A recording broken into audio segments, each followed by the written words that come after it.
اعوذ باللہ من الشیطان الرجیم بسم اللہ الرحمن الرحیم۔ سورہ حشر آیات نمبر 1 تا 5 میں اہل یہود کے قبیلے بنی نذیر کی جلا وطنی کے واقعے کی طرف اشارہ ہے۔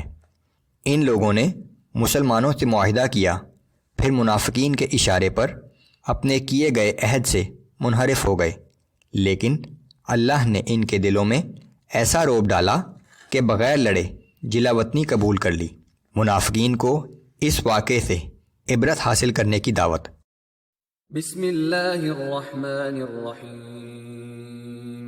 سبح للہ ما فی السماوات وما فی الارض وهو العزیز الحکیم۔ آسمانوں اور زمین کی ہر چیز اللہ کی تسبیح بیان کرتی ہے، اور وہ غالب اور بڑی حکمت والا ہے۔ هو الذي اخرج الذين كفروا من اهل الكتاب من ديارهم لاول الحشر۔ وہ اللہ ہی ہے جس نے مسلمانوں کے پہلے ہی حملے میں اہل کتاب میں سے کفر کرنے والوں کو ان کے گھروں سے باہر نکال دیا۔ ما ظننتم ان يخرجوا وظنوا انهم مانعتهم حصونهم من الله فأتاهم الله من حيث لم يحتسبوا۔ اے مسلمانوں، تمہیں ہرگز یہ گمان نہ تھا کہ وہ اتنی آسانی سے باہر نکل جائیں گے، اور وہ بھی یہ سمجھے بیٹھے تھے کہ ان کے قلعے انہیں اللہ کی پکڑ سے بچا لیں گے۔ پھر اللہ کا عذاب ان پر ایسی جگہ سے آیا جس کا انہیں وہم و گمان بھی نہ تھا۔ وقذف في قلوبهم الرعب يخربون بيوتهم بأيديهم وأيدي المؤمنين۔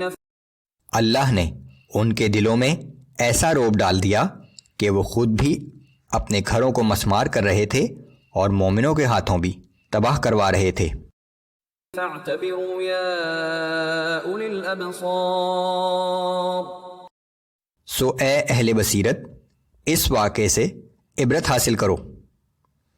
پس منظر جنگ بدر کے کچھ عرصے بعد اہل یہود کے قبیلے بنی نذیر کی جلا وطنی کا واقعہ ہے، جب معاہدے کی خلاف ورزی پر ان کے قلعوں کا محاصرہ کر لیا گیا۔ اللہ نے ان کے دلوں میں ایسا روب ڈالا کہ انہوں نے اس شرط پر جان بخشی کی التجا کی کہ وہ بغیر جنگ کیے یہاں سے جلا وطن ہو جائیں گے، اور جاتے ہوئے اپنے ہتھیاروں کے سوا جو سامان اپنے ساتھ لے جا سکتے ہیں صرف وہ لے جائیں گے۔ ولولا ان كتب الله عليهم الجلاء لعذبهم في الدنيا ولهم في الآخرة عذاب النار۔ اگر اللہ کی طرف سے جلا وطنی کی سزا ان کے مقدر میں نہ لکھی ہوتی تو وہ دنیا میں بھی انہیں سخت عذاب دیتا، اور آخرت میں تو ان کے لیے آگ کا عذاب ہے ہی۔ ذلك بأنهم شاقوا الله ورسوله ومن يشاق الله فإن الله شديد العقاب۔ اور اس کا سبب یہ ہے کہ انہوں نے اللہ اور اس کے رسول کی مخالفت کی، اور جو کوئی اللہ کی مخالفت کرتا ہے تو اسے یقین کر لینا چاہیے کہ اللہ سزا دینے میں بھی بہت سخت ہے۔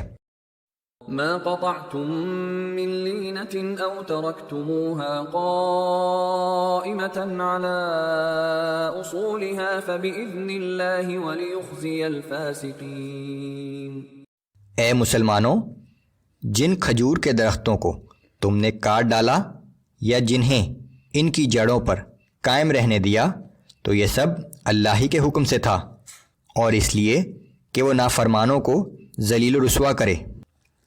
یہود اور منافقین کے ان اعتراضات کا جواب کہ مسلمانوں نے ان کے پھلدار درخت کاٹ کر بہت بڑا جرم کیا ہے۔